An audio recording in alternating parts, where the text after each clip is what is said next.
Nader Hashemi joins me now. He's the director for the University of Denver's Center for Middle East Studies. He joins me from Toronto today. Nader, great to have you here on the program. I want to get your reaction right now. Us just reporting that Canada is removing its forces, its training forces from Iraq. What do you make of that move? Well, I think it's a smart move because it looks like we're headed to war. And so this is not a stable place for, Canadian troops to be because they'll be caught in the crossfire of what looks like an impending war. Yeah, certainly with the U.S. sending in more troops there. And now we understand a new Quds Force leader has been named just days after Soleimani's death. What is your read into that? Are we looking at real potential retaliation here? Well, yes, we are, but I think the immediate appointment of a successor to Qassem Soleimani is an attempt to send a message to the United States that there is continuity in the senior leadership of the Revolutionary Guard Corps and specifically the Quds Force. And I think it's important to point out that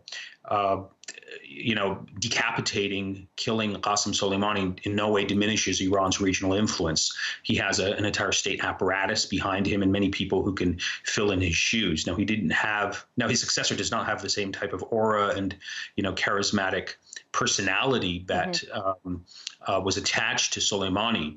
But I don't think this in any way diminishes Iran's sort of regional influence. If anything, it'll probably expand it because now there are calls for revenge and a response to the assassination that took place roughly, 48 hours ago. What more do you know about Esmail Ghaani? I mean, he worked very, very closely with Soleimani. We don't know a lot about him, largely because, Soleimani loomed so large in the popular imagination and conversation. But a close, loyal ally, a devotee to Iran's supreme leader, someone who I suspect has deep political, cultural, religious ties to, Iranian militia forces and allies throughout the Middle East, and will try to carry on, Iran's, regional policy as best he can in light of contemporary challenges that Iran is facing. The U.S. President Donald Trump said, and you heard him there saying it in that previous story there, that they were doing this to stop a war, not to start one. However, Iran's president, Qassem Soleimani, is saying that this was a grave mistake on the U.S.'s part, saying, quote, the Americans will face consequences of this criminal act not only today, but in the coming years. Well, I suspect that, we are going to see a response. I mean, with respect to Trump's statement, like almost everything else that he says, the opposite is actually the truth. So this is going to actually start a war, not stop one.